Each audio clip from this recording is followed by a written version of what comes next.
Soldiers of self-mastery, I address you not as a distant general, but as one who has conquered both empires and inner battles.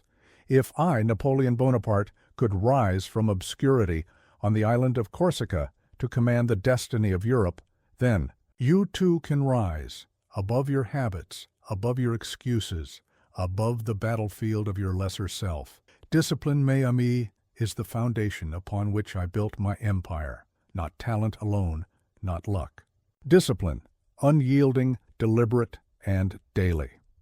In this address, I shall reveal to you the strategies I employed not only to lead armies, but to govern my mind and sharpen my will. We shall discuss the drills of discipline, the art of routine, the science of habit, and the iron resolve to silence inner rebellion. If you seek victory over your circumstances, if you desire command of your own destiny, then listen carefully. These principles forged empires, and before we proceed, know this: greatness does not arise by accident. You must train as if your future depends on it, because it does. Subscribe to this channel immediately, for here we do not speak of ordinary ambition. We speak of conquest, the conquest of self. Let us begin.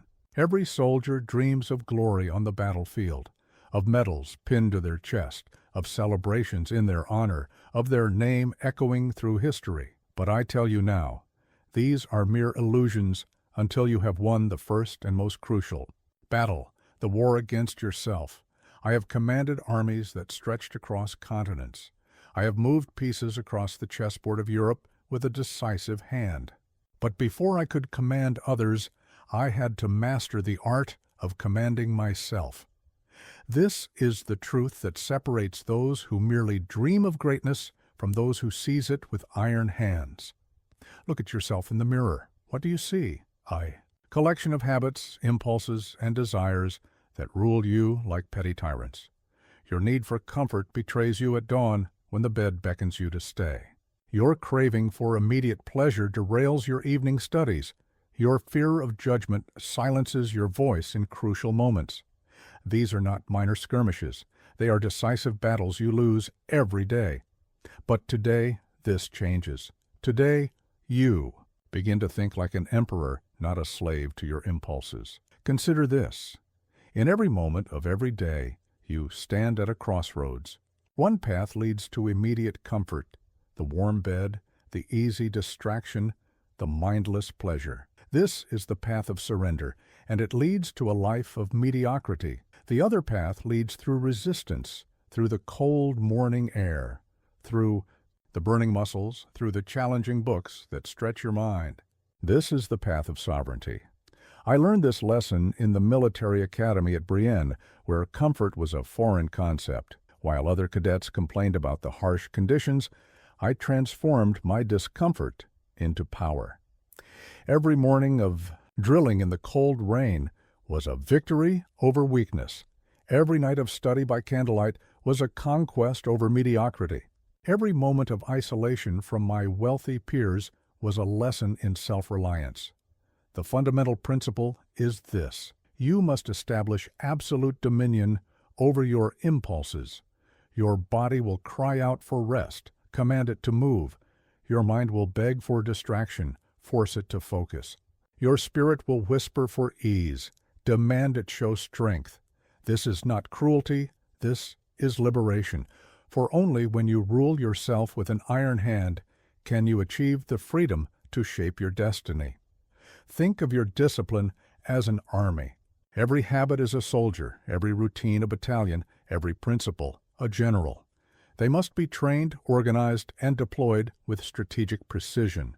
A single, undisciplined habit can corrupt your entire force, just as one cowardly soldier can spread panic through the ranks. The battle plan I lay before you is not complex, but it demands absolute commitment. From this moment forward, you will view every impulse as an enemy scout testing your defenses. Every urge to quit is an insurgency that must be crushed. Every rationalization for mediocrity is a traitor in your ranks that must be executed. Start with the smallest skirmishes. When your alarm sounds tomorrow morning, Recognize it as a battlefield. Will you surrender to the warm blankets, or will you rise like a commander to seize the day? When fatigue hits in the afternoon, will you retreat to mindless distractions, or will you press forward with your most important work? These moments seem insignificant, but they are where empires of the self are won or lost. You must understand, true discipline is not punishment. It is power. Every impulse you subordinate to your will adds to your arsenal. Every comfort you sacrifice strengthens your fortifications. Every moment of resistance builds your reserves. This is how you forge yourself into someone capable of extraordinary achievement. I tell you this not as a motivational fantasy, but as a strategic imperative. The world does not need more dreamers who speak of greatness while living in chains of their own forging. The world needs commanders of the self, men and women who have won the first and most essential victory. Remember, the path to empire begins with the conquest of the self. Every external achievement is merely a reflection of this internal victory. Now, take command of your forces. The battle for your sovereignty begins at this moment. You may wonder why I, Napoleon Bonaparte, speak with such certainty about these matters. It is because I have witnessed thousands of men face the ultimate test of discipline on the battlefield.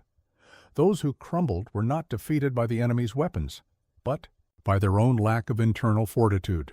They had never learned to command themselves in times of peace, so they shattered in moments of crisis. But those who had mastered themselves, these were the soldiers who could march through Russian winters, who could fight outnumbered and still prevail, who could maintain their courage even when all seemed lost. They had won the first victory long before they stepped onto the battlefield. Their self-discipline was their armor, their self-mastery, their most powerful weapon. This is the opportunity before you now to forge yourself into someone who commands respect not through mere titles or possessions, but through the unmistakable authority of someone who has conquered their own nature. When you walk into a room, others will sense it. They will not know exactly what it is, but they will feel the presence of someone who has won the greatest battle of all. The time for reflection is over. The campaign begins now. Your first order as commander of yourself is to identify the areas where your discipline fails. Where do you surrender to comfort? Where do you negotiate with mediocrity? Where do you allow your impulses to overrule your ambitions? Write these down with brutal honesty. These are the territories you must reclaim, the battles you must win. Tomorrow we will discuss specific strategies and tactics. But today, you must make your commitment absolute. There can be no treaty with weakness, no compromise with defeat. You are either the emperor of yourself or you are nothing. Choose now. Your destiny awaits your command. You wish to know the forge that shaped my iron will? Then let me take you to Corsica, that rugged island where I first learned that circumstance bows to discipline. I was born not to privilege, but to struggle, a blessing that I now recognize as the cornerstone of my empire. Picture a young boy speaking broken French, mocked by his wealthy classmates at the military academy. Their laughter, their contempt, their casual cruelty, these were not my enemies, but my allies in disguise. Every sneer hardened my resolve. Every exclusion drove me deeper into my studies. Every moment of isolation was transformed into an opportunity for mastery. My family's poverty was not a chain, but a whip that drove me forward. While other cadets received packages from home filled with luxuries, I received only my mother's letters reminding me of our family's dependence on my success. This weight could have crushed me. Instead, it became the foundation of my strength. I turned my empty pockets into full notebooks, my lonely nights into strategic advantage. Let me share with you the first principle of transforming adversity into power. You must learn to love what others hate. When my fellow cadets complained about the cold, I welcomed it as a teacher of endurance. When they bemoaned the strict schedule, I embraced it as a framework for excellence. When they sought escape in frivolity, I found freedom in discipline. My Corsican accent marked me as an outsider, so I made myself an insider in the realm of military science. Unable to win acceptance through charm, I conquered respect through competence. This is a universal truth. When the world denies you one path, discipline opens another.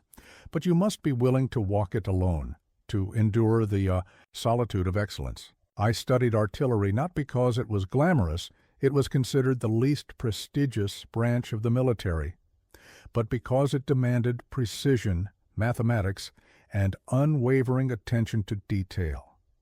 While others sought glory in cavalry charges, I built my foundation on the exact science of trajectories and the precise calculation of force. This decision, born of practical discipline rather than romantic dreams, later proved decisive in my campaigns. You see, discipline is not about following rules. It is about setting them for yourself and following them when no one is watching. In my quarters at Brienne, I created a system of self-education so rigorous it would have broken a lesser will. I rose before dawn, not because anyone demanded it, but because I demanded it of myself. I studied by candlelight until my eyes burned, not because of assignments, but because of ambition. This is the second principle. Discipline must come from within. External discipline, imposed by others, crumbles in their absence. But internal discipline, forged in solitude and maintained by personal choice, becomes unshakable. It transforms from a set of rules into a source of pride, from a burden into a badge of honor. Your circumstances, like my Corsican heritage, may seem like disadvantages. Perhaps you lack connections, resources, or opportunities. Good. Let these limitations be your teachers. Each obstacle is an opportunity to prove that discipline trumps destiny, that will overcome circumstance. I remember nights in Corsica, listening to the stories of our island's warriors who had maintained their independence through sheer force of will. These tales were not mere entertainment, they were instruction. They taught me that history favors the disciplined mind over the privileged birth. Time has proven this lesson true again and again. The third principle is this: your disadvantages, embraced with discipline, become your advantages. My isolation forced me to develop self-reliance. My poverty drove me to value knowledge over comfort. My status as an outsider freed me from the constraints of convention. What others saw as misfortune, I transformed through discipline into opportunity. You must do the same. List your supposed disadvantages. Now, with the eye of a strategist, examine how each can be transformed into strength through disciplined application. Lack of connections, more time to build skills, limited resources, motivation to be efficient, no inherited privilege, freedom to create your own path. Remember, the Palace of Versailles did not produce emperors. The harsh coast of Corsica did. Your own rough circumstances, met with unwavering discipline, can forge an imperial will. But you must choose this path daily, hourly, in each moment when ease beckons and mediocrity welcomes you with open arms. This is the Corsican edge, the understanding that discipline, applied to adversity, produces unstoppable force. It is available to you now, regardless of your origins. The only question is, will you seize it with the same determination that transformed a poor island boy into the master of Europe? Your circumstances are your forge. Your discipline is your hammer. Begin the work of shaping yourself into steel. I tell you these things not to impress you with my origins, but to impress upon you this truth. Greatness is not born in comfort. It is forged in fire, tempered by adversity, and polished by relentless discipline. The path I walked from Corsica to the crown of Europe is available to anyone with the courage to embrace difficulty as their teacher and discipline as their guide. Now, let us move forward to discuss how to build the routines that will transform your potential into power. The greatest battles are not won with cannons or cavalry, but in the quiet hours before dawn. It is there, in the domain of routine, that empires of the mind are built or broken. I speak not of the routines others impose upon you. Those are mere chains. I speak of the iron framework of habits you forge for yourself, the daily disciplines that separate the extraordinary from the common. Let me tell you of my own routine during the campaigns, while others slept until the last possible moment. I rose at 3 in the morning. This was not mere early rising, it was a tactical advantage. In those silent hours, my mind was sharpest, my strategic thinking uncluttered by the chaos of day. I would study maps, read reports, and plan movements while my enemies dreamed. By the time they awoke, I had already won the first battle of the day. Your routine must be your first conquest. It is not enough to have grand ambitions. You must build the daily framework that makes their achievement inevitable. Think of your routine as a military campaign. Each hour must be planned, each activity must have its purpose, each moment must advance your greater strategy. The first principle of powerful routine is this: protect your prime hours with savage jealousy. For me, these were the pre-dawn hours, when my mind was like a sharpened blade.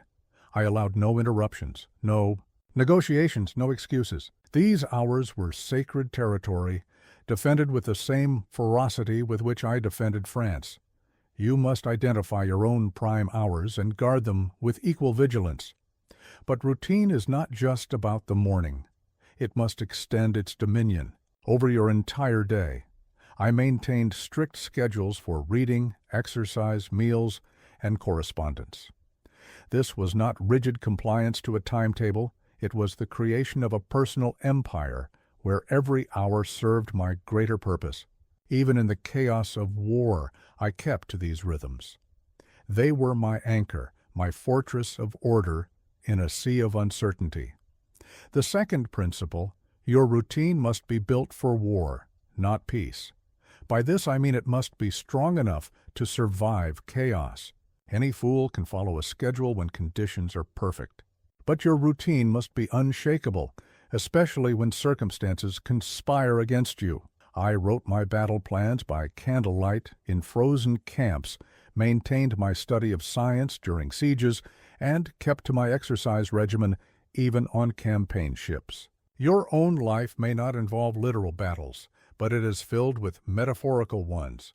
Distractions will assault you. Emergencies will attempt to breach your defenses. Laziness will try to negotiate surrenders. Your routine is your armor against these enemies. When crisis strikes, it is not discipline you want to build, it is discipline you want to fall back on. The third principle of routine mastery: it must be built on small, daily victories. Too many attempt to create elaborate systems they cannot sustain. This is like trying to conquer a continent before securing your own borders. Begin with small, unmissable targets: 1 hour of focused work, 30 minutes of strategic reading, a brief but intense exercise session. Master these, then expand your territory. Consider how I built the Grande Armée, not through grand gestures, but through relentless drilling.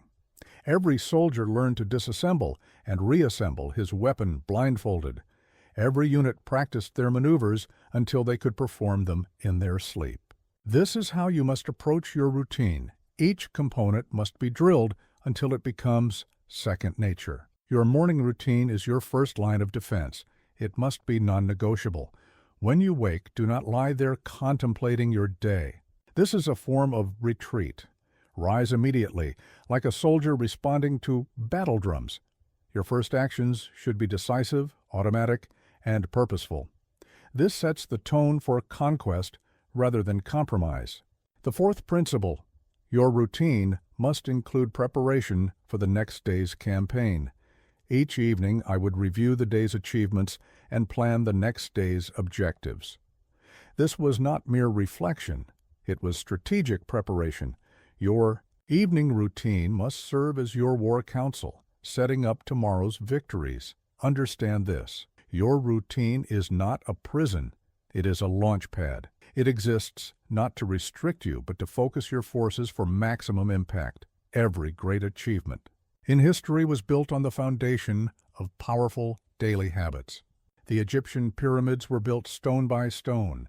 The Roman roads were laid mile by mile, and your own empire will be built hour by hour, day by day. You must also build flexibility into your routine, not to escape it, but to strengthen it. I always had contingency plans for my campaigns, and you must have them for your days. If circumstances prevent your morning workout, have a midday alternative prepared. If your study time is interrupted, have a recovery plan ready. This is not weakness, it is strategic adaptability. The final principle of routine mastery: it must serve your greater mission. Every component of your daily schedule should align with your ultimate objectives. Question every habit. Does this serve my empire, or does it serve my enemies? Does this routine make me stronger, or does it make me softer? Be ruthless in eliminating activities that do not contribute to your conquest. Remember, routine is not about comfort, it is about power. It is the difference between the army that drills daily and the one that drinks daily. One is prepared for battle, the other for defeat. Your routine is your daily declaration of who you intend to become. Make it worthy of the empire you wish to build. A soldier is not born. He is forged through relentless training. Your will is no different. It must be drilled, tested, and hardened until it becomes an unstoppable force. I have commanded armies of hundreds of thousands, but the most crucial army you will ever command is the army of your own impulses, desires, and fears. Let me share with you the methods I use to train not just soldiers, but their will to fight. Every morning in my camps, men would rise before dawn, regardless of weather or weariness. This was not about the hour, it was about the decision. Each sunrise presented a choice: obey comfort or obey command. Through repetition, the right choice became automatic. Your will must be trained with the same rigor. The first principle of will training is this: begin with small, non-negotiable commands. Just as I would not send raw recruits into major battles, you must not begin by testing your will against your greatest challenges. Start with tasks that are challenging but achievable. Wake 5 minutes earlier each day. Hold your focus for 10 minutes longer. Add one more repetition to your exercises. These small victories lay the foundation for greater conquests. Your will must be trained to respond instantly to command. When a thought arises, I should study now, or I need to exercise, it must be obeyed immediately. Any delay, any negotiation with yourself is a form of defeat. I trained my soldiers to respond to orders without hesitation, because hesitation in battle means death. In the battle for self-mastery, hesitation is equally fatal. Consider how we trained the Imperial Guard. These elite soldiers were not selected for their natural abilities alone, but for their capacity to endure increasingly demanding challenges. Each test was designed not just to assess their current strength, but to build greater reserves of will. Your own training must follow this pattern. Each day assign yourself tasks that stretch your limits slightly further than before. The second principle: your will must be trained to function under adverse conditions. Any fool can make good decisions when well-rested and comfortable. The true test comes when you are tired, stressed, or surrounded by temptation. I would deliberately conduct drills during the worst weather, not to punish my men, but to strengthen their resolve. You must do the same. Intentionally practice your disciplines when conditions are unfavorable. Create artificial challenges. For yourself, if you normally need silence to focus, practice working amid noise. If you rely on morning energy, force yourself to complete important tasks in the evening.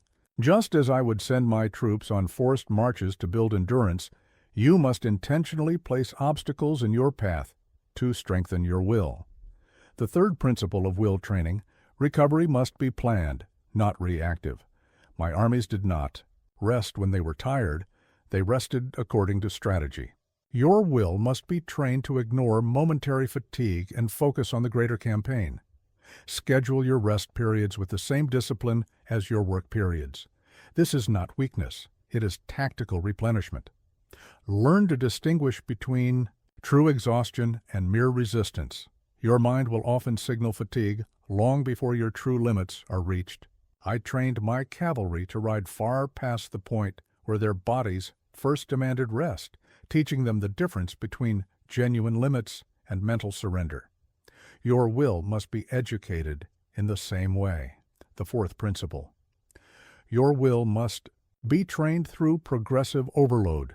Just as muscles grow stronger through increasing resistance, your will must be constantly challenged with greater demands. Begin each week by setting slightly more ambitious targets than the last.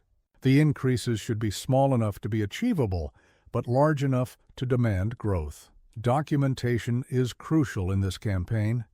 Keep a record of your victories and defeats, just as I kept detailed accounts of every battle. Where did your will falter?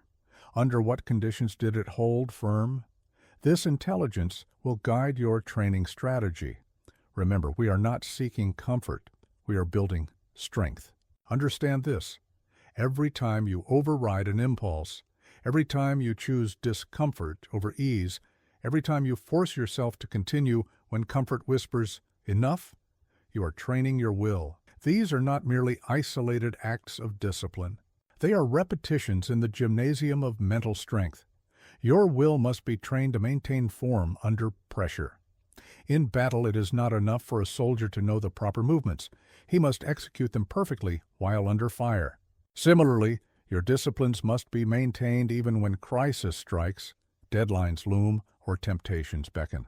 This is achieved through constant drilling until proper action becomes instinct. Finally, remember that the training of will is not a temporary phase, it is a lifelong campaign. Just as I continued to drill with my soldiers, even after becoming emperor, you must never cease strengthening your will. Each day presents new opportunities for training, new battles to be won, new territories of the self to be conquered. The strength of your will determines the size of your empire. Train it accordingly. In the winter of 1806, I watched an army of 600,000 men be defeated not by enemy fire, but by the desire for comfort. The Russian campaign failed not because of superior opposition, but because my men, accustomed to the luxuries of previous victories, could not endure the harsh demands of that frozen landscape. Let this be your first lesson. Comfort is not your ally. It is your most cunning enemy. The modern world conspires to make you soft. Every advancement in technology, every convenience, every luxury is a small surrender in the war against weakness. You are surrounded by devices designed to eliminate effort, services that remove struggle, entertainments that dull the edge of your will. This is not progress. It is an assault on your capacity for greatness. I built my empire by embracing discomfort as my constant companion. When other officers sought quarters in warm houses, I slept in tents alongside my men. When generals ate fine meals, I shared the soldiers' rations. This was not mere show. It was strategic cultivation of hardiness. Your capacity for discomfort directly determines your capacity for conquest. The first principle of combating. Comfort. Intentionally seek out difficult conditions. In training my troops, I would choose the worst weather for drills, the steepest hills for marches, the most challenging terrain for maneuvers. You must do the same in your daily life. Take the stairs, not the elevator. Work in silence rather than with entertaining distractions. Write with full focus rather than multitasking. Each small hardship strengthens your resistance to comfort's tyranny. Consider how comfort weakens nations. Rome fell not to superior armies, but to the softening effects of luxury. Her citizens, once hardy and disciplined, became addicted to comfort, allergic to effort, desperate for ease. You see the same pattern today, societies weakened not by external threats, but by internal softness. Your mission is to stand against this tide.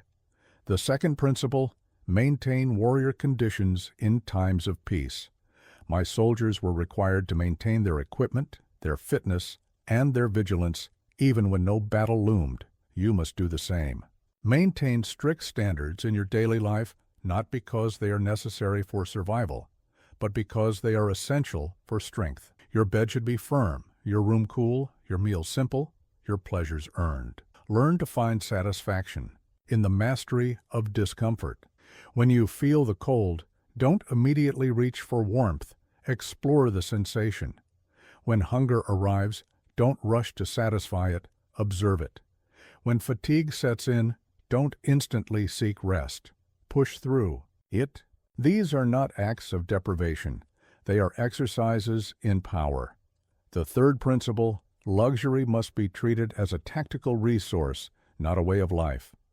Just as I would allow my armies brief periods of rest and celebration after victories, you may permit yourself moments of comfort, but only as part of a strategic plan. These indulgences must be earned, controlled, and limited. They are rewards for achievement, not escapes from effort. Create systems that prevent the encroachment of excessive comfort. Remove the softest pillows from your bed. Keep your room slightly too cool. Place your alarm clock far from your bed. Eliminate automatic entertainments from your workspace. These are not punishments. They are fortifications against weakness. Your environment must be engineered for growth, not comfort. In my military camps, every element was designed to maintain readiness, not to provide ease. Your living and working spaces must follow the same principle. Each item, each arrangement should serve your development rather than your comfort. The fourth principle, use discomfort as a diagnostic tool. When you find yourself avoiding a task, a conversation, or a challenge because it makes you uncomfortable, you have identified an area that demands attention. Your zones of discomfort are your zones of necessary growth.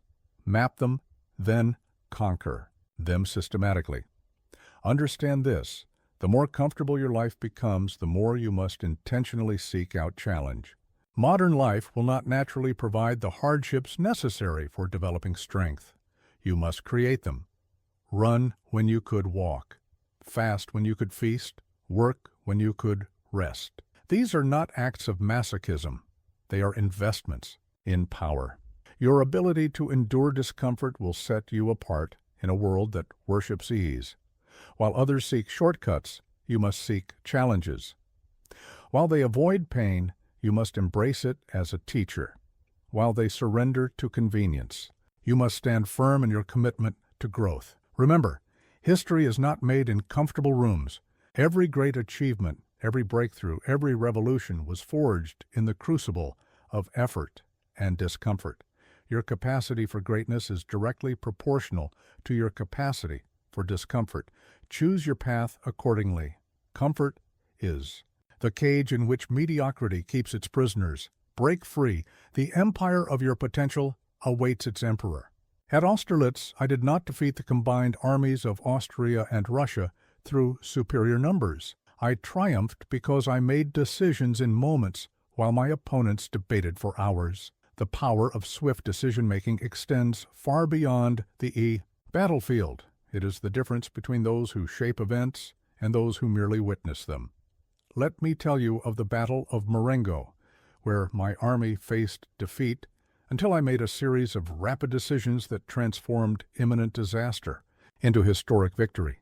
While others would have retreated to safety, I chose to concentrate my forces and launch a counterattack. This decision, made in minutes, changed the course of the campaign. Your life presents similar moments of decision, not on battlefields, but in daily choices that shape your destiny. The first principle of decisive action: speed is a force multiplier. When you encounter a challenge or opportunity, every moment of hesitation diminishes your power to affect the outcome. I trained my marshals to execute orders immediately, without questioning or second-guessing. You must train yourself with the same rigor. When you know something must be done, act. The time between decision and action should be measured in heartbeats, not hours. Consider how many opportunities are lost to the disease of deliberation. How many mornings have you wasted debating whether to rise early? How many important tasks have withered while you contemplated the perfect approach? How many chances have slipped away while you gathered more information, sought more opinions, waited for perfect conditions? This is not prudence, it is paralysis. The second principle: Decisions must be made with available information, not perfect information. On the battlefield, I never had complete intelligence about enemy positions and strength. Yet I made decisions that committed thousands of men to action. Why? Because the cost of waiting for perfect information was greater than the risk of acting on partial information. In your own campaigns, you must learn to decide with what you know now. Your mind will try to deceive you with the promise of better decisions through longer deliberation. This is usually a lie. Most decisions do not improve with time. They simply age and lose their power.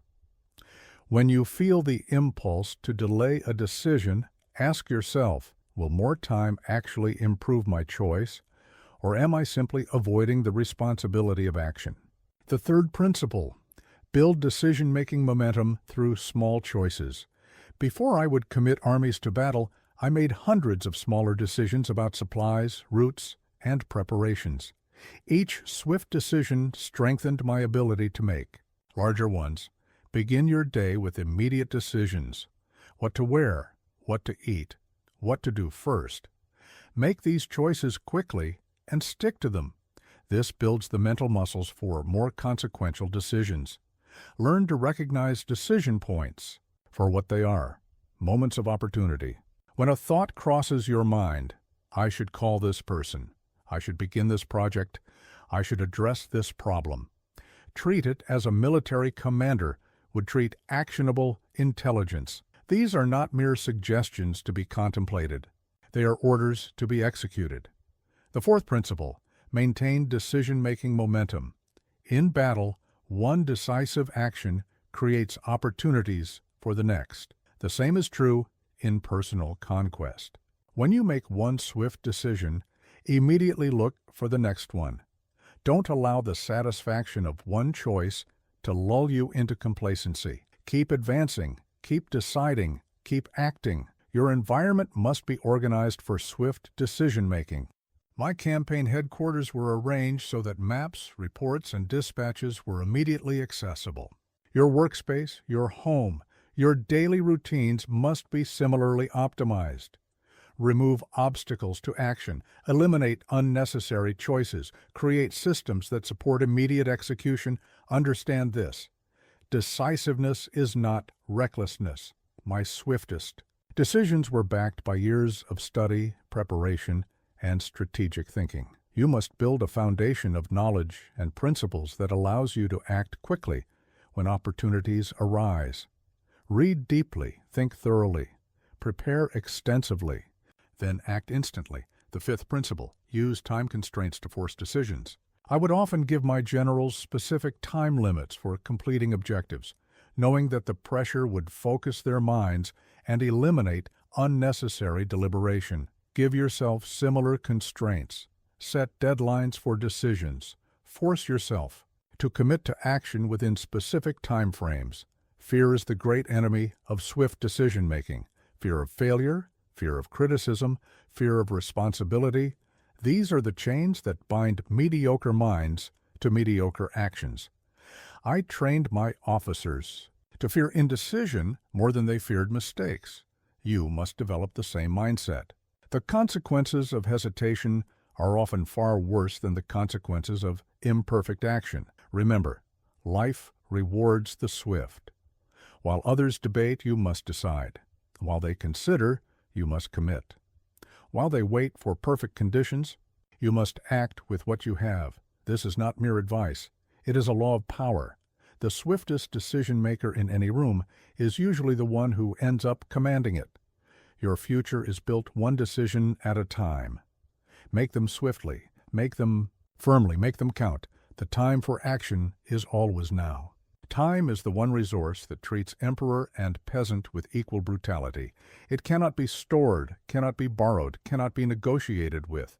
In all my campaigns, from Egypt to Russia, time was both my greatest ally and my most dangerous enemy. You must learn to wield it as I did, like a weapon that can either serve your empire or destroy it. Let me share with you how I orchestrated the campaign of 1805, where I moved the Grande Armée from the English Channel to Bavaria in just 17 days, catching the Austrians completely unprepared. This was not merely about marching, it was about the masterful compression of time. Every hour was planned, every moment maximized, every delay eliminated. This is how you must approach your own days. The first principle of time mastery: every minute must be accounted for. In my war room, I maintained detailed schedules of troop movements, down to the quarter hour. Your own time must be tracked with equal precision, not as a bureaucratic exercise, but as a military necessity. Time that is not measured is time that is wasted. Time that is not planned is time that belongs to your enemies. Most people treat time like an infinite resource, spending it carelessly on trivial matters. They allow hours to slip away in pointless discussions, mindless entertainments, and activities that advance no strategic objective. This is the behavior of civilians, not commanders. You must view every hour as a position to be defended, every minute as a resource to be deployed. The second principle: time must be concentrated like artillery fire. Just as I would mass my guns at the decisive point of battle, you must learn to focus your time on critical objectives. Spreading your hours thinly across many tasks is like spreading your forces thinly across many fronts. It invites defeat. Choose your primary targets and concentrate your temporal forces there. Learn to identify your peak hours, those periods when your mind is sharpest, your energy highest. These are your heavy cavalry, to be deployed at the most crucial points of your day. My own peak hours were the early morning, when I would study maps and write orders while others slept. Guard these hours jealously and use them for your most important work. The third principle: create systems that compress time. When I reorganized the Grande Armée, I developed systems that allowed orders to flow rapidly from headquarters to front lines. Your own life must be similarly organized. Develop routines that eliminate decision fatigue. Create processes that automate recurring tasks. Build systems that allow you to accomplish in minutes what others take hours to complete. Time spent in preparation is time multiplied in execution. I would spend hours planning movements that would save days in the field. You must do the same. Prepare your clothes the night before. Plan your meals in advance. Organize your workspace for maximum efficiency. These are not minor details. They are the foundation of temporal dominance. The fourth principle: eliminate time bandits without mercy. In my armies, I would severely punish those who caused unnecessary delays. You must be equally ruthless with the forces that steal your time: social media, pointless meetings, unnecessary communications. These are deserters from your temporal army. Hunt them down and eliminate them from your life. Develop an absolute intolerance for wasted time. When you find yourself in an unproductive meeting, end it. When a conversation drags beyond its useful life, conclude it. When an activity serves no strategic purpose, abandon it. This is not rudeness. It is the discipline required for achieving extraordinary results. Master the art of parallel operations. While my artillery bombarded enemy positions, my infantry would maneuver, and my cavalry would prepare to charge. Your own activities must be similarly coordinated. Learn to read while exercising, to strategize while commuting, to learn while waiting. Every moment must serve multiple objectives. The fifth principle: build temporal momentum. In warfare, speed creates opportunities. The same is true of time management. When you move quickly through tasks, when you maintain a rapid pace throughout your day, you create a momentum that overwhelms obstacles and opens new possibilities. Slowness breeds more slowness. Speed breeds more speed. Your schedule must have the precision of a military campaign, but the flexibility of a skilled commander. Build in reserves of time for unexpected challenges. Create buffer zones between major activities. Maintain contingency plans for when time is lost. The master of time is not the one who plans perfectly, but the one who adapts swiftly. Remember, time is not a neutral medium through which you move. It is a weapon to be mastered, a territory to be conquered, a force to be harnessed. While others allow time to direct their lives, you must learn to direct time. While they submit to its passage, you must make it submit to your will. The clock is ticking. Every second you spend reading these words is a second that will never return. What matters is not what you intend to do with your time, but what you do with it now, in this moment. Begin your mastery of time, not tomorrow, not in an hour, but in this very instant. For time, like the battlefield, shows no mercy to those who fail to command it. The battle for each day is won or lost in its first hour. During my campaigns, I would rise at 2 a.m. to study maps and intelligence reports while my enemies slept. These pre-dawn hours gave me command of the day before it began. This is not mere routine. It is the foundation of empire. Let me tell you of the morning before Austerlitz, where I rode out in darkness to inspect the battlefield. While the Russian and Austrian commanders slumbered in their comfortable quarters, I was already positioning my forces, already seeing opportunities they would not discover until it was too late. Your mornings must be approached with the same strategic advantage. The first principle of morning mastery: claim the darkness, rise before the sun. Before the world's demands begin their assault. These hours belong to those bold enough to seize them. When you rise at dawn, you are already behind, reacting to a day others have begun.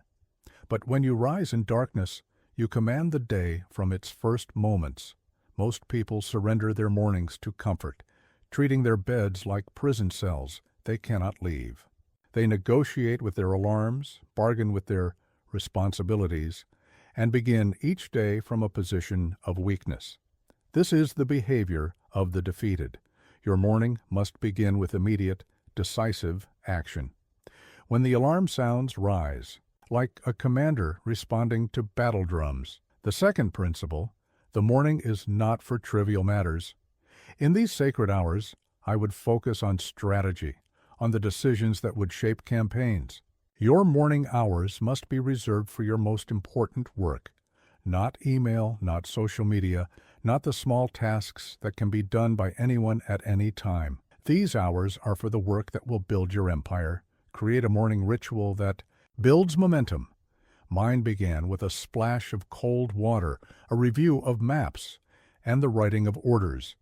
Yours must be equally purposeful: physical movement to awaken the body, mental challenges to sharpen the mind, strategic planning to direct your forces. Each element must serve your greater mission. The third principle: protect your morning sovereignty at all costs. I would allow no interruptions during these hours, save for news of enemy movements. Your morning time must be similarly guarded. No meetings, no phone calls, no concessions to the demands of others. These hours are your private territory, your command center for the day ahead. Prepare for your mornings the night before. Just as I would have my uniforms ready and my maps laid out, you must eliminate all friction from your morning launch. Your clothes should be ready, your workspace prepared, your objectives clear. Every minute spent deciding or searching in the morning is a minute stolen from your advantage. The fourth principle: use the morning's clarity for your most crucial thinking. The mind is sharpest before it is dulled by the day's countless decisions. I would make my most important strategic choices in these hours when my thinking was unclouded. Your critical work, the planning, the analysis, the creative challenges, must be done when your mind is at its peak. Learn to love the solitude of early mornings. While others seek company and distraction, you must embrace the quiet. This is not loneliness. It is command solitude, the environment that breeds clear thinking and bold decisions. In these hours, you are not responding to the world. You are preparing to shape it. The fifth principle: build your morning discipline in layers. When I first took command, I did not immediately begin rising at 2 a.m. I built this habit gradually, training myself.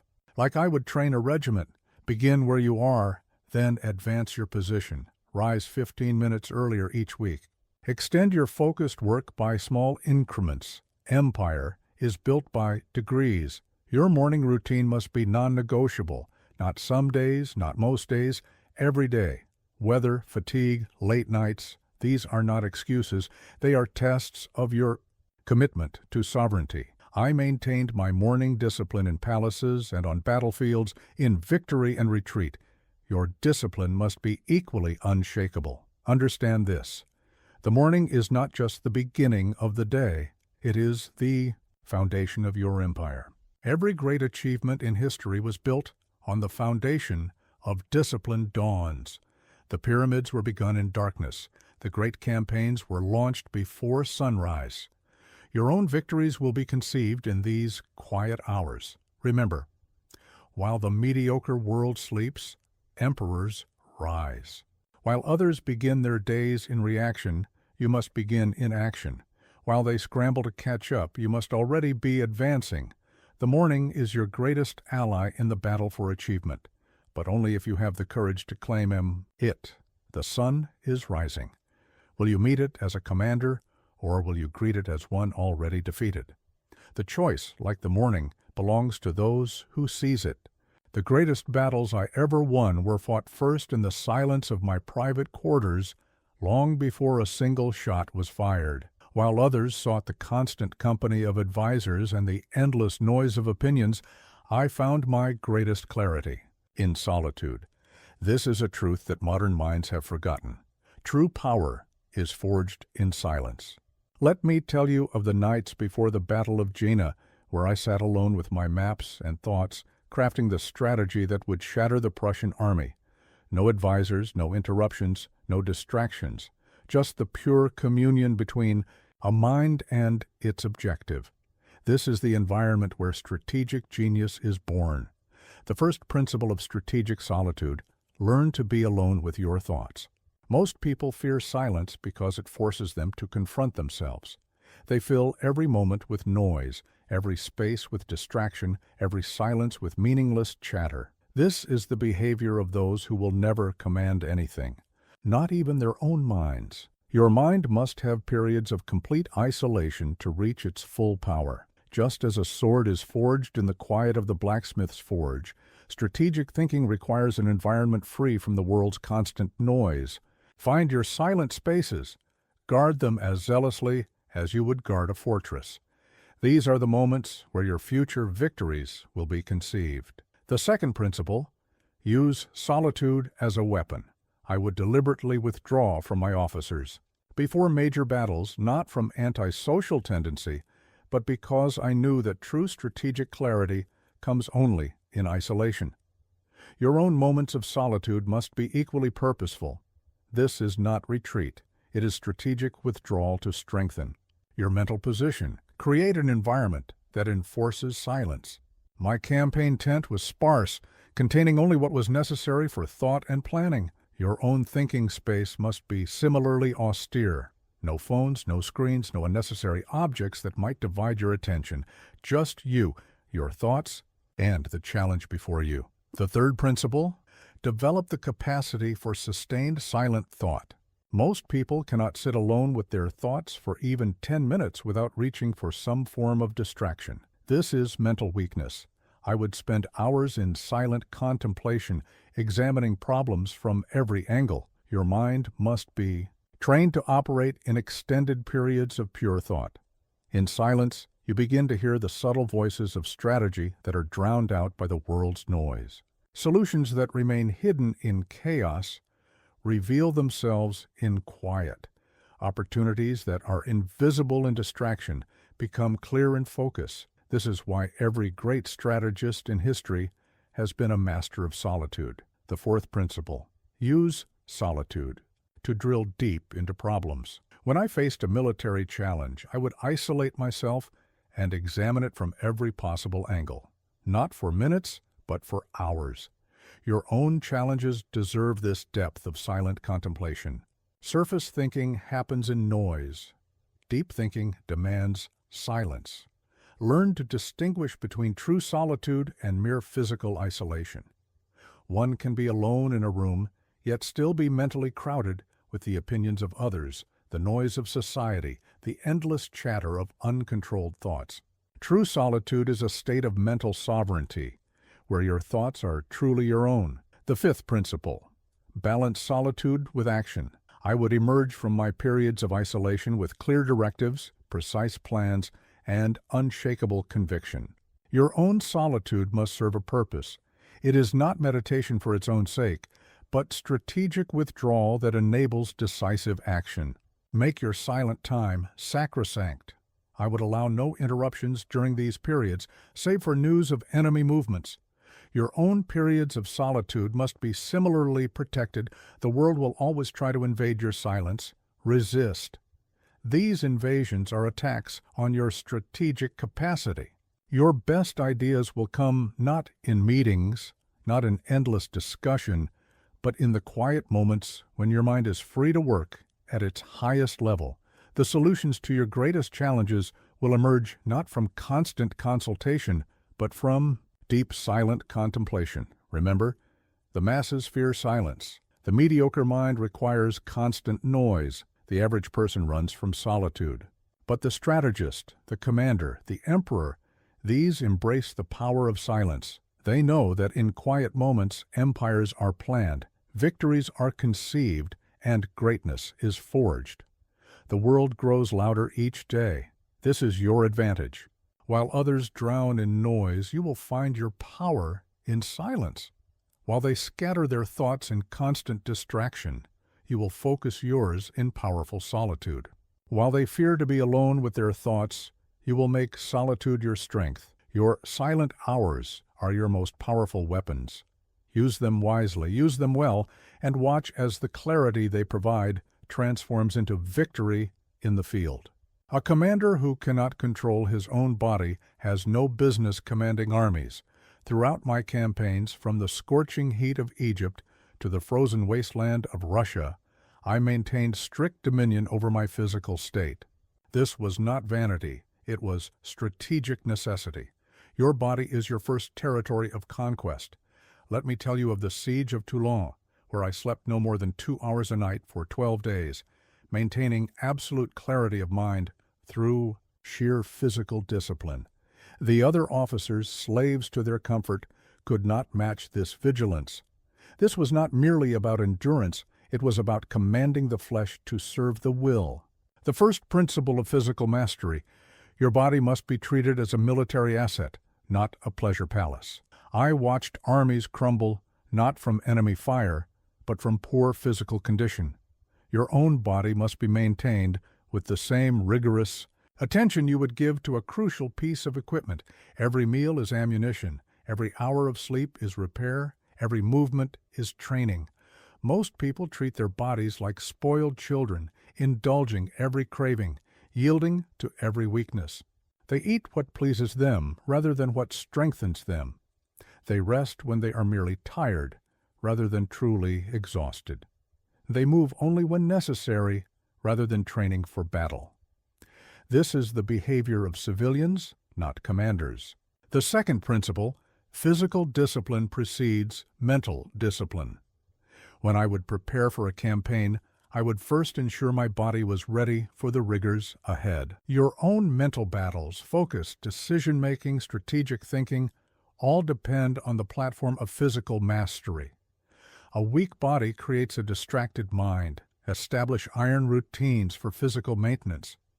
My own regimen was simple but uncompromising. Sparse meals at set times, physical training regardless of circumstances, sleep governed by necessity rather than comfort. Your body must learn that it serves your will, not its own desires. The third principle: use physical challenge as mental training.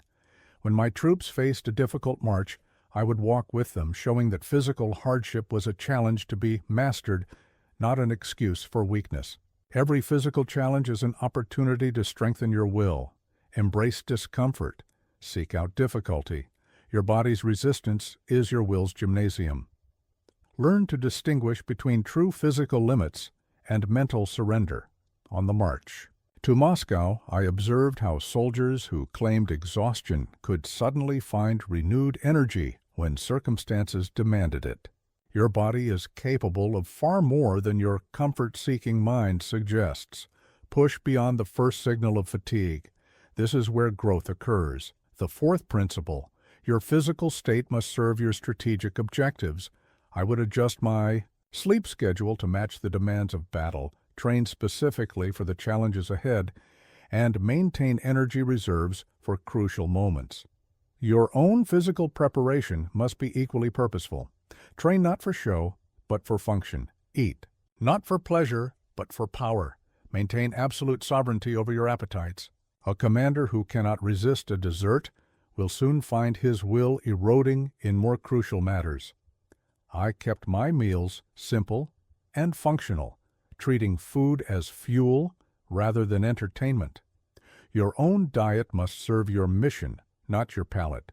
This is not deprivation, it is command. The fifth principle, recovery must be as disciplined as exertion. When I would rest, it was with strategic purpose, not collapse from exhaustion, but planned regeneration of forces. Your own recovery periods must be equally intentional. Sleep with purpose, rest with strategy, rejuvenate with discipline. Create systems that make physical discipline automatic.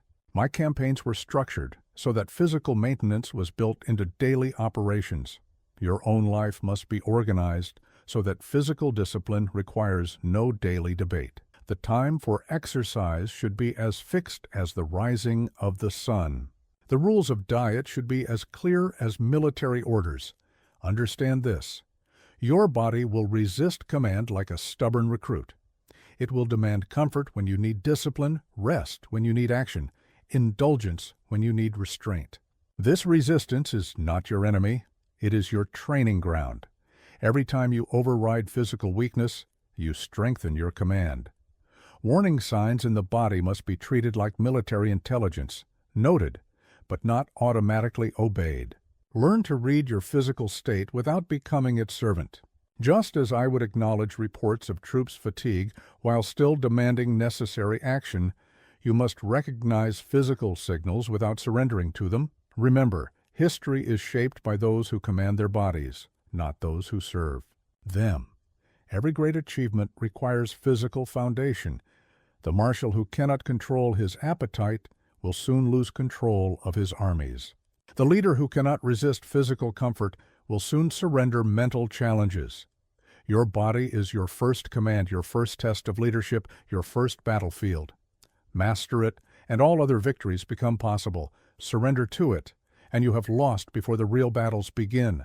Words, like artillery, must be deployed with precise calculation and devastating effect. Throughout my rise to power, I observed how the undisciplined tongue could destroy more swiftly than enemy fire.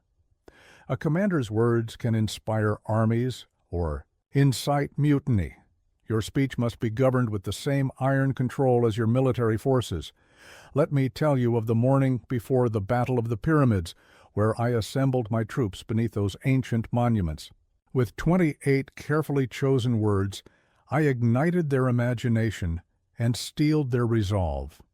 Soldiers, 40 centuries looked down upon you. This was not mere rhetoric. It was verbal artillery precisely aimed to strike the mind's most powerful levers. The first principle of verbal discipline: every word must serve a strategic purpose. In my war councils, I tolerated no loose talk, no rambling discussions, no pointless debates. Each statement had to advance our objectives. Your own speech must follow this martial law. Before you speak, ask, does this word serve my empire, or does it serve my ego?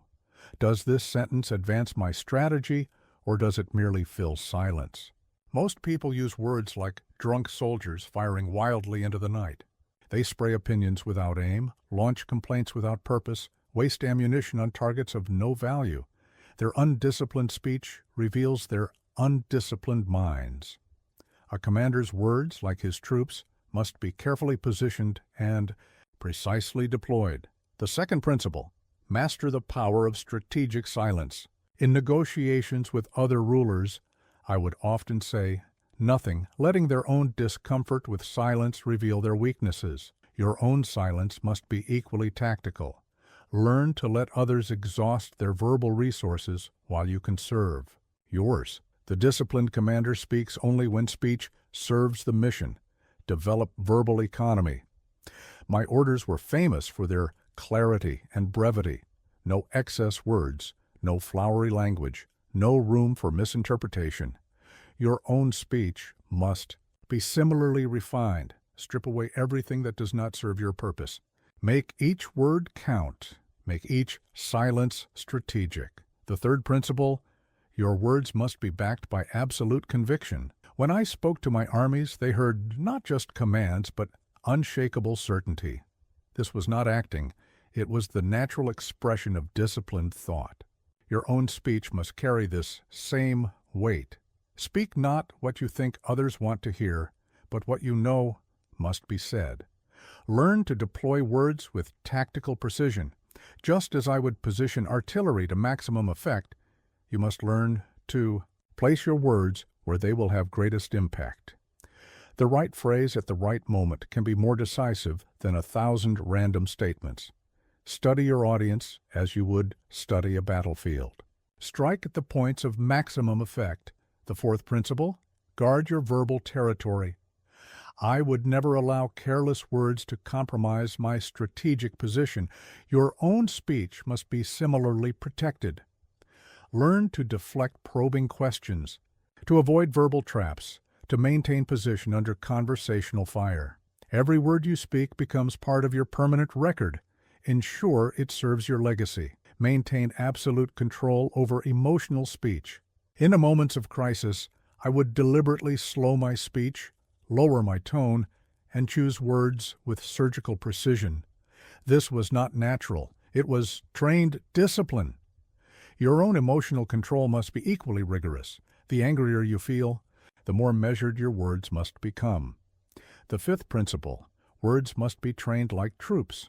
I would rehearse crucial speeches and orders, testing each phrase for maximum impact. Your own important communications must be similarly drilled. Prepare your verbal weapons in advance. Test them for weaknesses. Ensure they will hit their marks. Create systems for verbal discipline. Just as I had clear protocols for military communications, you must establish rules for your own speech. When will you speak? What topics are off limits? How will you handle verbal ambushes? These are not casual guidelines, but battle plans for communication. Understand this: undisciplined speech has destroyed more leaders than enemy action. One careless word can undo years of strategic positioning. One emotional outburst can shatter carefully built alliances. One verbal mistake can expose critical weaknesses. Your words must be guarded as carefully as your supply lines. Every conversation is a strategic engagement. Every discussion is a battle for position. Every public statement is a campaign that will echo through time. There are no casual words for a commander, only strategic communication or strategic mistakes. Remember, history remembers not just what leaders did, but what they said. Your words, like your deeds, must be worthy of your ambitions. A single, well-placed phrase can accomplish more than a regiment of lesser statements. Master your speech, and you master the minds of others. The tongue that is not commanded will command you. Make every word serve your empire. An army burdened with unnecessary equipment will march slowly and die quickly. Throughout my campaigns, my most crucial decisions were not what to acquire, but what to eliminate. Every general who failed to reach Moscow failed first by refusing to abandon what slowed them down. Your life must be governed by the same ruthless elimination of the unnecessary. Let me tell you of the march to Austerlitz, where I ordered my troops to abandon everything but weapons and essential supplies. Other generals called this madness, to strip an army of its comforts before battle. But this elimination of the unnecessary became our advantage. While the enemy's forces were slowed by their baggage trains, we moved with lightning speed. This is the power of strategic elimination. The first principle of detachment: everything must justify its existence. In my military campaigns, every piece of equipment, every soldier, every strategy had to prove its worth or be discarded. Your own life must be subjected to the same ruthless audit. Does this relationship serve your mission? Does this habit advance your objectives? Does this possession strengthen your position? If not, Eliminate it. Most people accumulate without strategy. They gather possessions that become burdens, maintain relationships that become drains, preserve habits that become chains. They mistake quantity for power, complexity for sophistication. This is the behavior of merchants, not commanders. A true leader knows that power comes from elimination, not accumulation. The second principle: eliminate before you optimize. When I took command of armies, my first act was not to improve their equipment, but to discard what they did not need. Your own path to power must begin with elimination. Before you seek to improve your life, eliminate what weakens it. Before you add new habits, eliminate harmful ones. Before you seek new advantages, eliminate existing disadvantages. Create systems for regular elimination. Just as I would inspect my troops and discard the unfit, you must regularly review every aspect of your life. Monthly audits of your possessions, quarterly reviews of your relationships, annual assessments of your activities. Anything that cannot justify its existence must be eliminated. The third principle: learn to identify hidden burdens. Often, the most dangerous baggage is not physical, but mental. Old grievances that poison your thoughts, past failures that haunt your decisions, emotional attachments that cloud your judgment. These must be eliminated with the same ruthlessness as physical burdens. Develop immunity to the sunk cost fallacy. I would abandon expensive fortifications if they no longer served my strategy. Your own resources, time, energy, money, must be governed by future utility, not past investment. What you have already invested matters nothing. What matters is what serves your future victories. The fourth principle: make elimination a daily discipline. Each day I would review battle plans and eliminate unnecessary maneuvers. Your own daily life must be similarly refined. Each morning ask, what can I eliminate today? Which activities are not serving my mission? Which thoughts are not advancing my cause? Elimination must become as natural as breathing. Maintain strict standards for what you allow into your life. My armies had clear criteria for equipment and personnel. Your own life must have equally clear standards. What relationships will you accept? What activities deserve your time? What information deserves your attention? Without clear standards, the unnecessary will constantly infiltrate your ranks. The fifth principle: use elimination as a tool for focus. When I concentrated my forces for decisive battles, I would eliminate all secondary objectives. Your own success depends on similar focus. Eliminate distracting goals. Eliminate scattered efforts. Eliminate anything that divides your forces. Power comes from concentration, and concentration requires elimination. Create empty space through strategic elimination. Just as I would clear battlefields of obstacles, you must clear your life of clutter. Empty time in your schedule, empty space in your environment, empty moments in your mind. This is not waste. It is the creation of room for power to operate. Understand this: what you eliminate is often more important than what you add. One unnecessary commitment can drain more energy than 10 useful ones can provide. One toxic relationship can negate the benefits of many positive ones. One distracting habit can nullify hours of focused work. Your capacity for achievement is directly proportional to your capacity for elimination. The more ruthlessly you eliminate the non-essential, the more power you can direct toward the essential. This is not deprivation, it is concentration of force. Remember, every great achievement in history came from ruthless elimination of the unnecessary. The sculptor creates by removing what does not belong. The strategist succeeds by eliminating inferior options. The commander conquers by eliminating weakness from his ranks. Your life must be shaped by the blade of elimination. Cut away everything that does not serve your empire.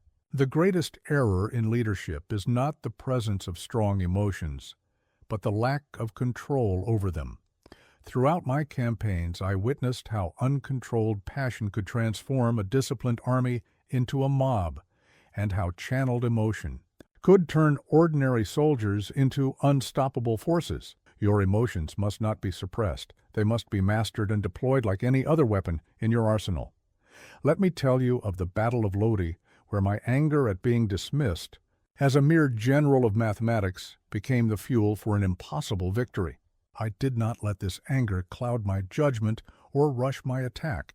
Instead, I transformed it into cold, precise calculation.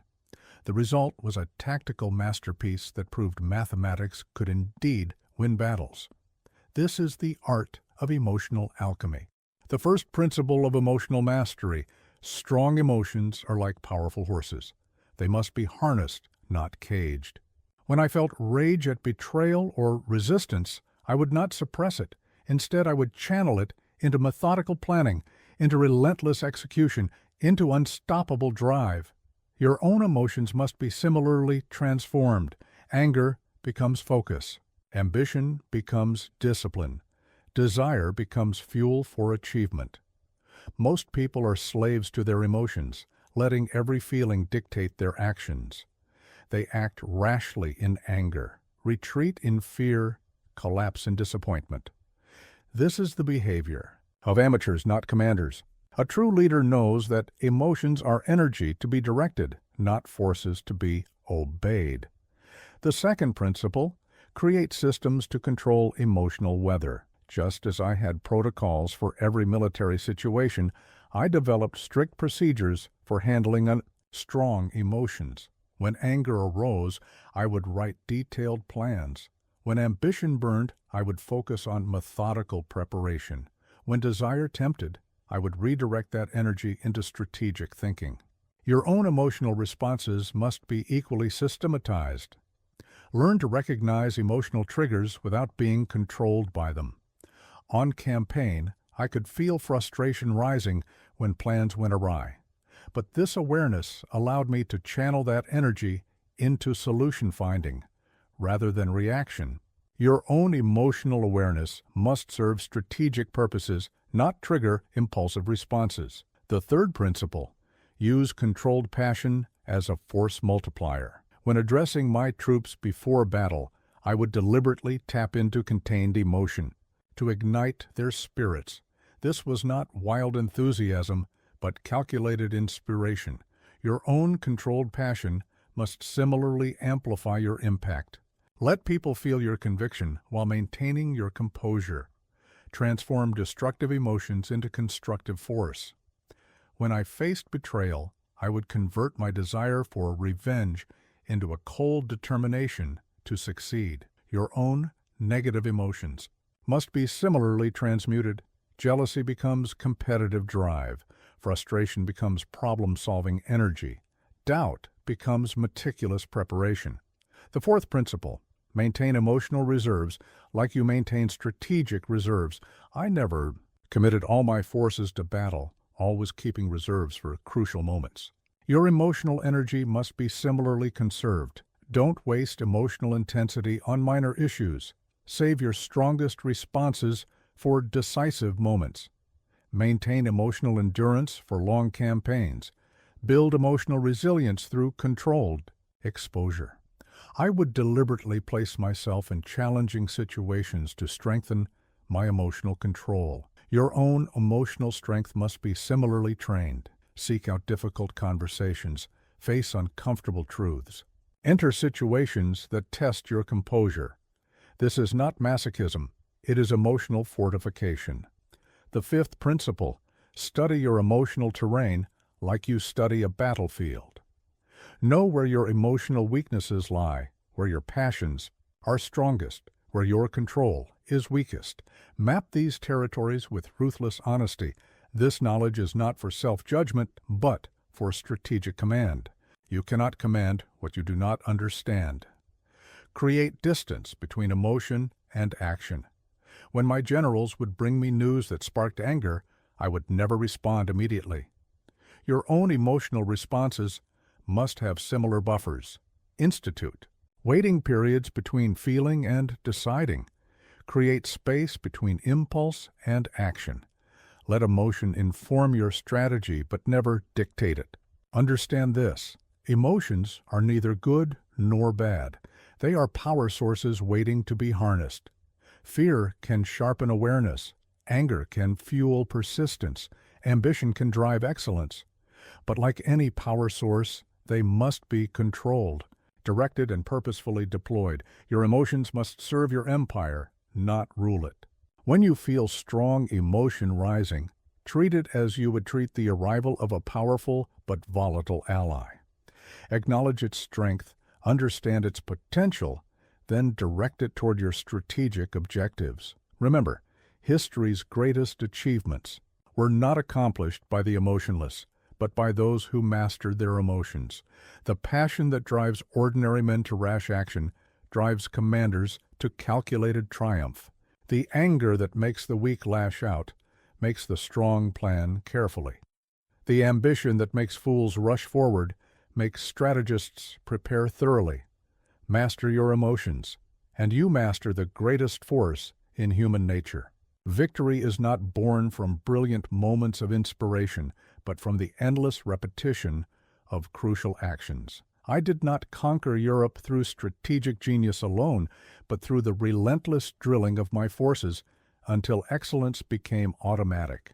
This is the secret that separates those who dream of greatness from those who achieve it. Mastery through methodical repetition.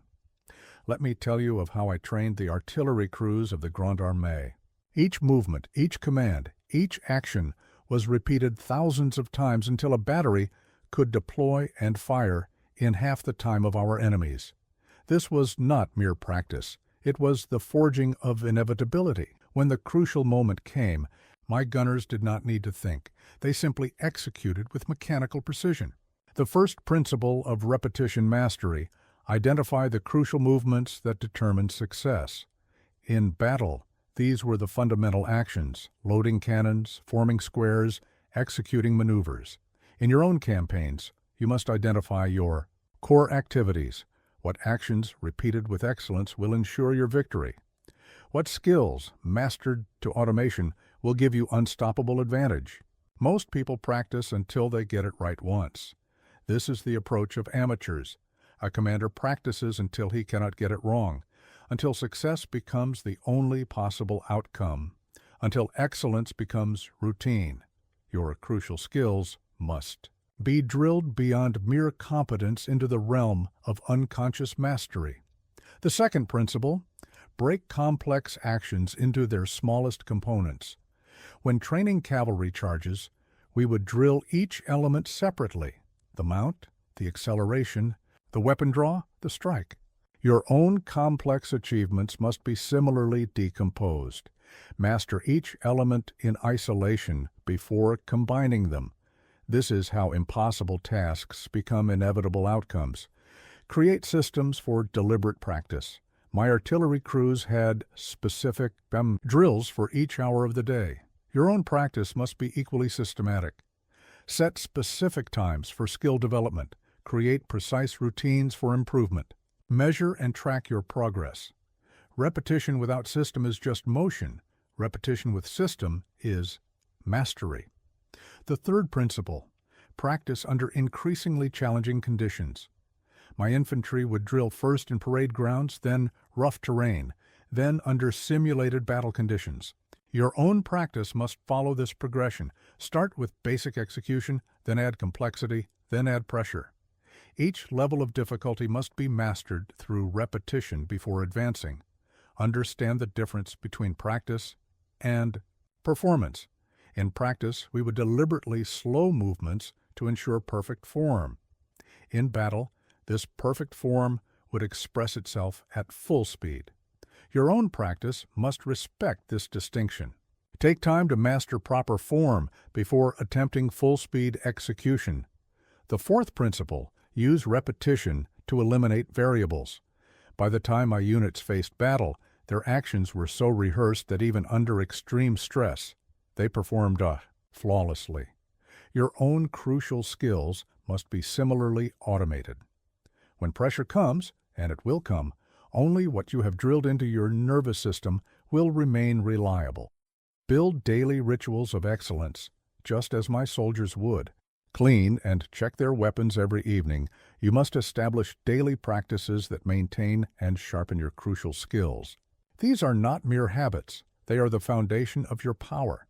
Each repetition adds another layer of mastery. The fifth principle, let repetition reveal deeper truths. Through endless drilling, my commanders would discover subtle improvements in technique that no amount of theory could reveal.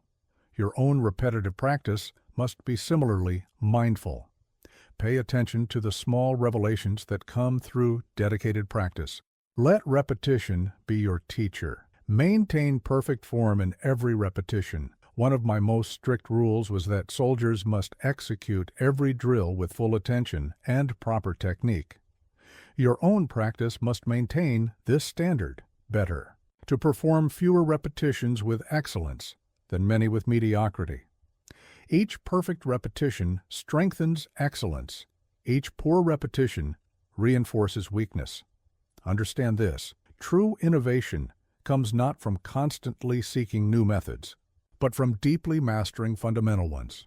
The most revolutionary battlefield tactics I developed were built on the foundation of perfectly executed basics. Your own breakthroughs will come not from novelty, but from penetrating mastery of essential skills. Every great achievement in history was built on the foundation of relentless repetition. The Roman legions conquered the known world through superior drilling. The medieval cathedral builders created their masterpieces through decades of repeated craft. Your own empire will be built on the bedrock of methodically repeated excellence. Remember, the path to mastery is not mysterious. It is methodical. Not magical, but mathematical. Not found in secrets, but in sweat. The greatest secret is that there is no secret. There is only the relentless repetition of fundamentals until they become extraordinary. Repetition is not the path to mastery. Repetition is mastery. Even emperors taste defeat. I have known the bitter sting of retreat, the crushing weight of failure, the cold reality of miscalculation. But it was not these defeats that defined me. It was how discipline transformed them into foundations.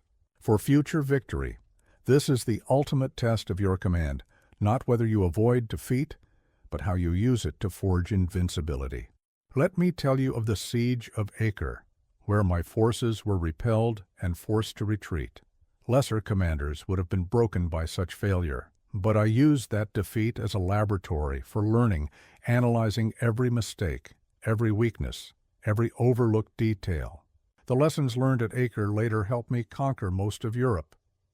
This is how discipline turns poison into medicine. The first principle of invincible discipline. Defeat is not failure unless you fail to learn from it. When my armies suffered setbacks, I would immediately begin a ruthless analysis. Every defeat became a military academy, every failure a source of future strength. Your own setbacks must be approached with the same disciplined study. What precisely went wrong? What systems failed? What assumptions proved false? Most people react to defeat emotionally, either denying their failures or being crushed by them. This is the response of amateurs. A commander approaches defeat like a scientist examining evidence. Cold, methodical, analytical. Your response to defeat must be equally disciplined. No self-pity, no excuses, no emotional collapse, only precise analysis and strategic adjustment. The second principle, build systems to absorb defeat without breaking. My armies were organized so that the loss of any single unit would not compromise the entire force. Your own life must be similarly structured. Create redundant systems, maintain strategic reserves, build multiple paths to your objectives. This is not pessimism. It is strategic immunity to failure. Learn to distinguish between tactical defeats and strategic failures. I lost many battles, but won most campaigns because I understood this distinction. Your own setbacks must be categorized with similar precision. Is this a momentary setback or a fundamental flaw? Is this defeat tactical or strategic? This analysis determines your response. The third principle, Use defeat to identify and eliminate weaknesses. Every time my forces were repelled, I would ruthlessly examine our vulnerabilities. Your own defeats must trigger the same systematic review. Where are your blind spots? What preparations were inadequate? What strengths have become weaknesses? Defeat is the most honest advisor, if you have the discipline to listen. Transform defeat into intelligence. When I lost battles, I gained priceless information about enemy capabilities and my own vulnerabilities. Your own failures must be mined for similar intelligence. What have you learned about yourself? What have you discovered about your challenges? What hidden realities has defeat revealed?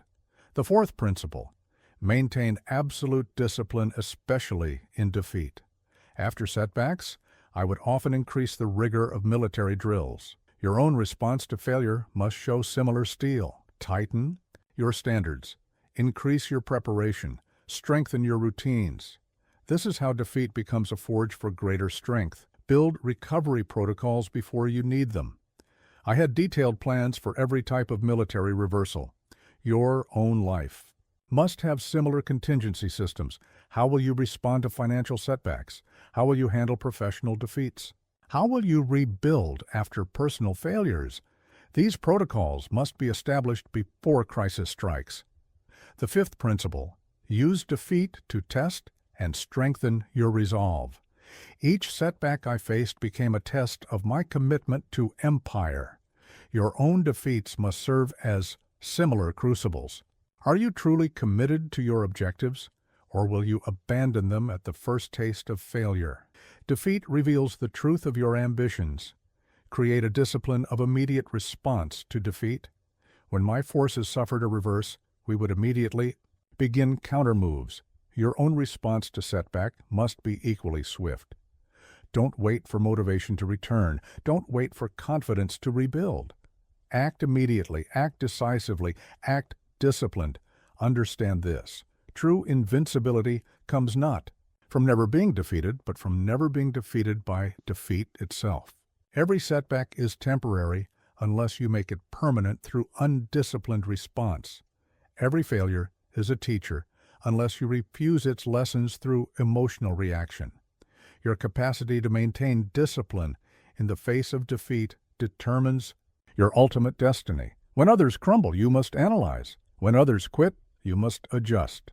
When others lose heart, you must find opportunity. This is not mere resilience, it is strategic invincibility.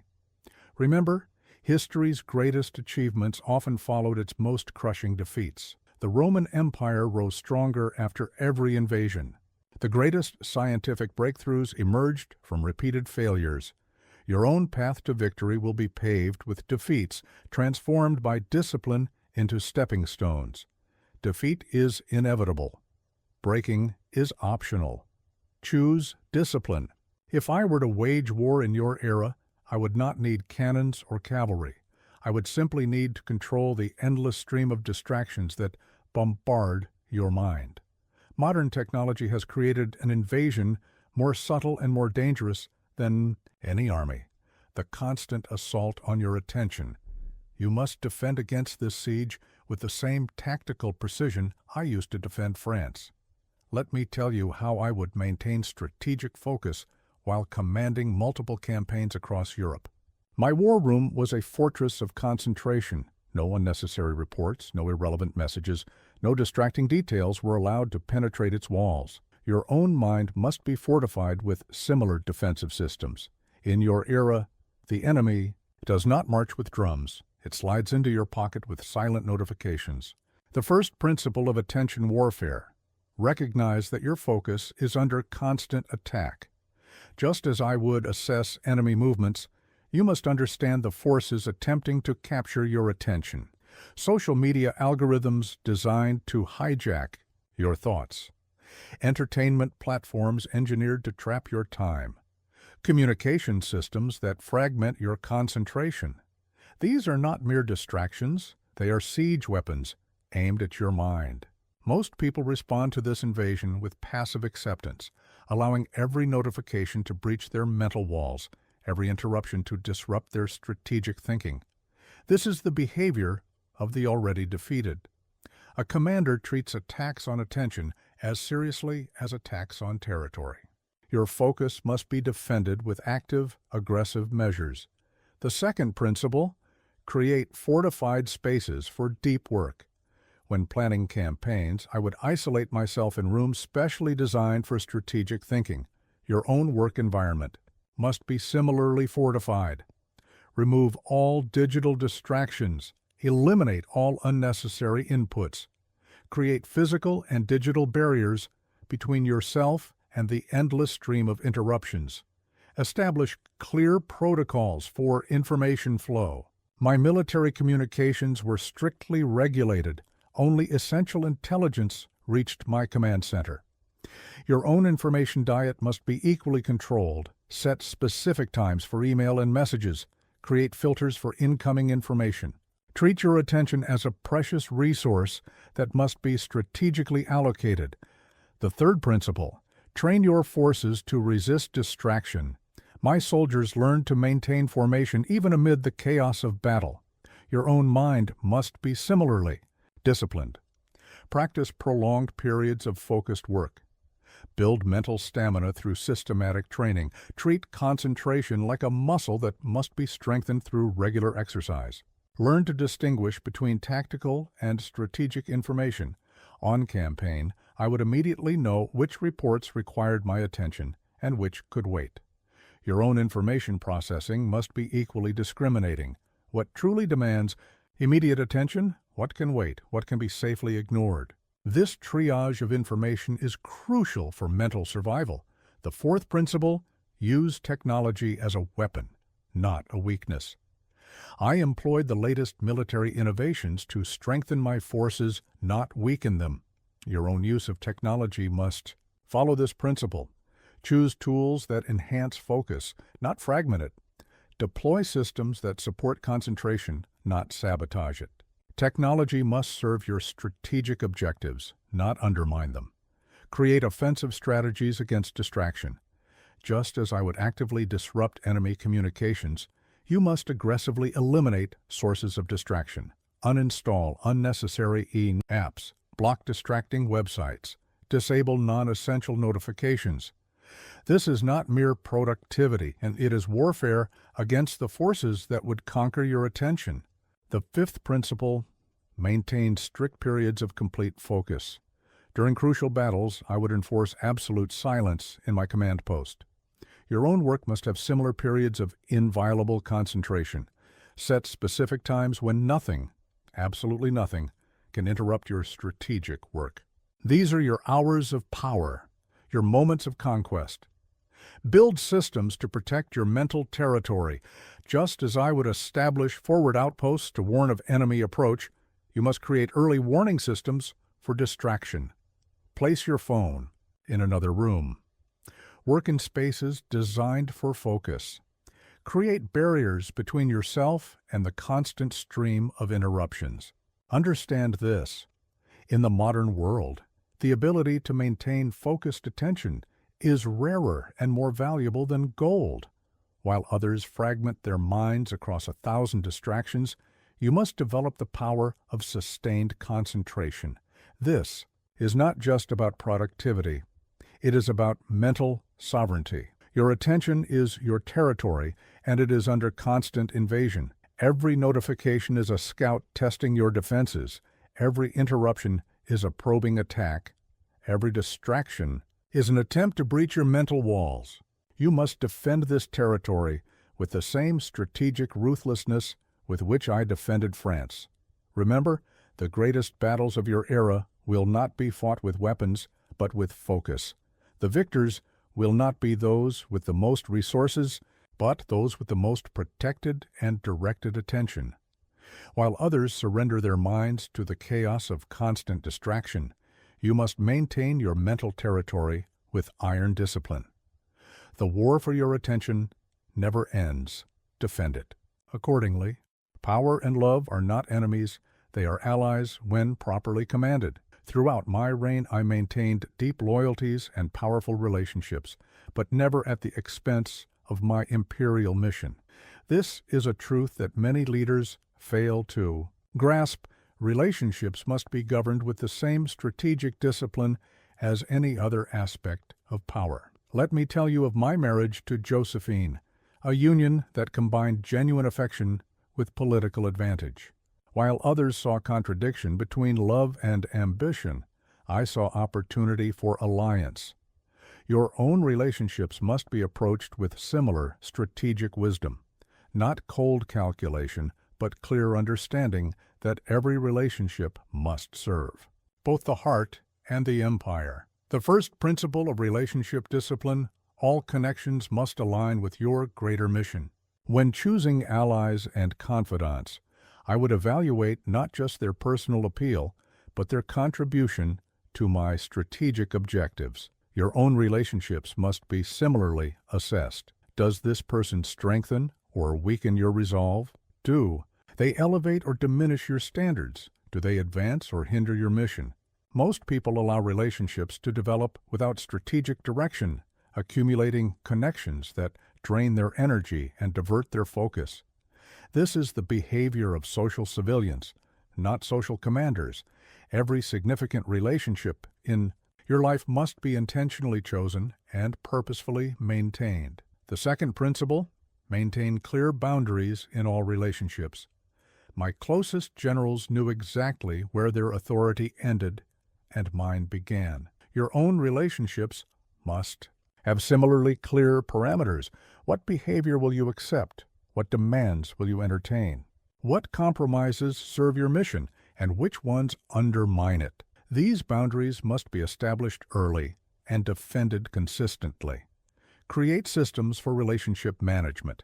Just as I had protocols for military hierarchy, you must establish clear systems for managing your social connections. When will you be available? How will you communicate? What expectations exist on both sides? Without these systems, relationships become chaotic drains on your resources. The third principle: let loyalty serve strength, not weakness. My most trusted officers were those who supported my mission, not merely my person. Your own inner circle must be similarly aligned. Seek relationships that challenge you to be stronger, not those that excuse your weaknesses. True loyalty elevates. False loyalty enables. Learn to distinguish between strategic allies and tactical companions. Not everyone who is pleasant company is a strategic asset. Your relationships must be categorized with military precision. Who are your true allies in life's greater campaigns? Who are merely pleasant companions for life's lighter moments? This clarity prevents confusion of roles. The fourth principle: command respect through standards, not demands. My authority came not from requiring deference, but from maintaining uncompromising standards. Your own relationships must be governed by similar principles. Set high standards for behavior, communication, and mutual support. Those who cannot meet these standards will naturally fall away. Maintain emotional discipline. In all relationships, even in my closest connections, I never allowed emotion to override strategy. Your own relationships must maintain this balance. Feel deeply, but think clearly. Love strongly, but act strategically. Let passion serve purpose, not derail it. The fifth principle: invest in relationships that multiply your power. My strongest alliances were with those who brought complementary strengths to our shared mission. Your own relationships must be similarly synergistic.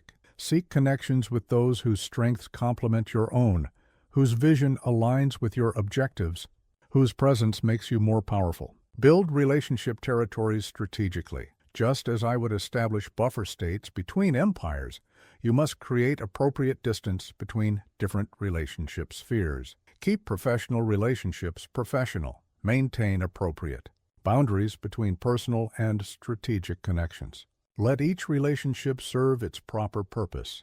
Understand this: strong relationships do not require weak boundaries. True connection does not demand the surrender of standards. Deep loyalty does not mean blind loyalty. Every relationship in your life must be both emotionally fulfilling and strategically valuable. Your relationships are not separate from your empire, they are essential parts of it. Every significant connection must be chosen with purpose, maintained with discipline, and evaluated for its contribution to your greater mission. This is not coldness. It is clarity. Remember, history's greatest achievements were not accomplished by isolated individuals, but by those who mastered the art of powerful relationships. The strongest leaders were those who could combine genuine connection with unwavering purpose. Your own path to greatness requires similar mastery.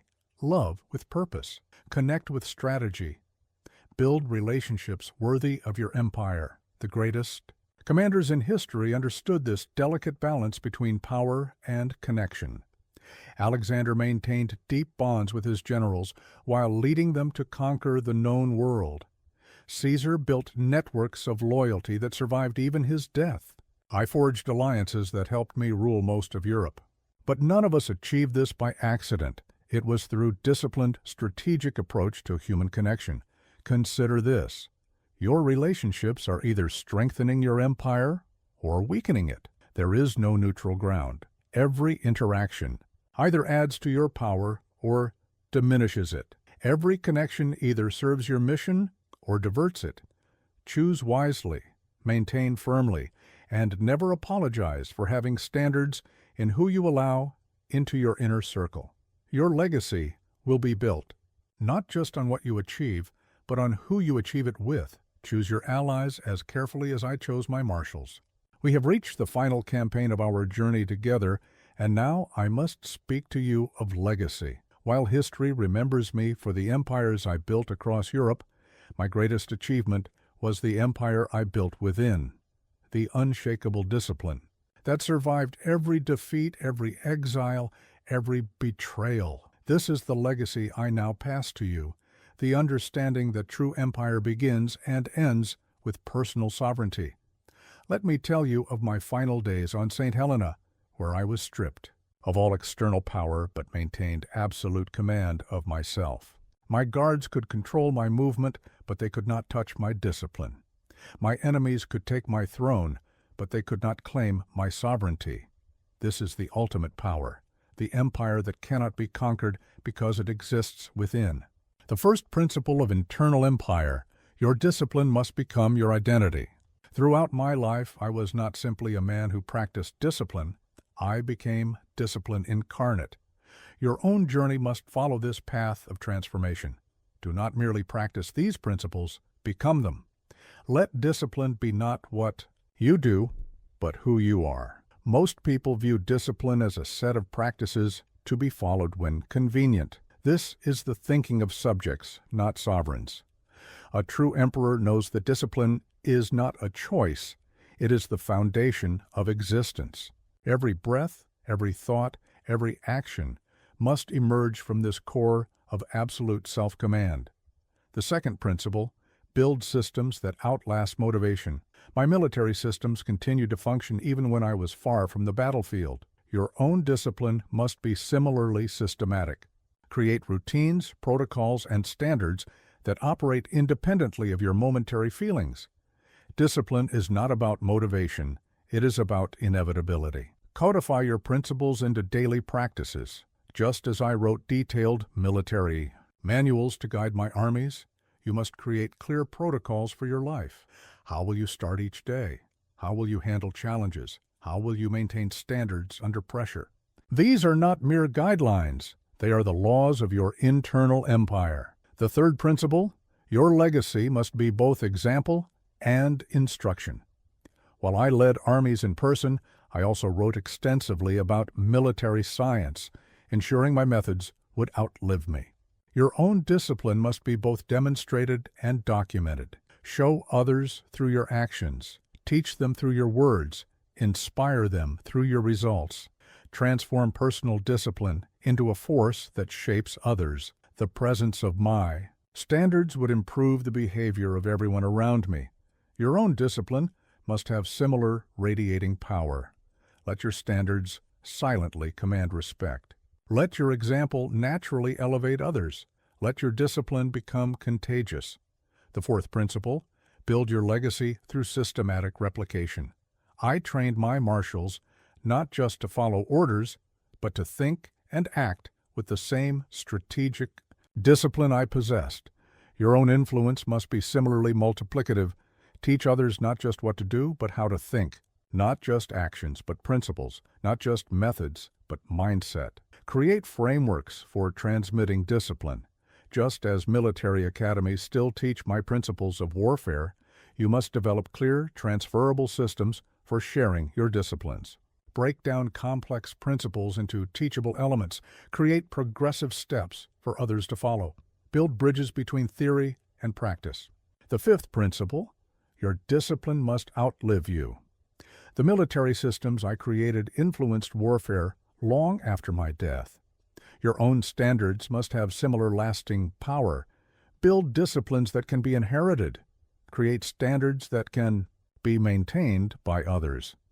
Develop principles that remain relevant across time. Think beyond personal achievement to generational impact. While others focus on immediate results, you must consider lasting influence. How will your disciplines benefit not just you, but those who come after? How will your standards shape not just your life, but your legacy? Understand this. The greatest empire you can build is not of land or wealth, but of influence through discipline. Every person who adopts your standards becomes a province of your impact. Every life improved by your principles becomes territory of your legacy. Every generation influenced by your disciplines extends your empire through time. Your discipline must become a legend that inspires others to greatness. My name became synonymous with strategic genius, not through propaganda, but through the undeniable results of applied discipline. Your own name must carry similar weight in your sphere of influence. Let your results speak for your methods. Remember, history's greatest legacies were built not through temporary achievements, but through permanent influence. The Roman Empire fell, but Roman law still shapes the world. Greek armies disappeared, but Greek philosophy still guides minds. Your own legacy must have similar permanence. The empire you build within yourself is the only one that can never be conquered. Build it with the care of an architect, the precision of a general, and the vision of an emperor. This is your true legacy. Now go forth and conquer. First yourself, then your destiny.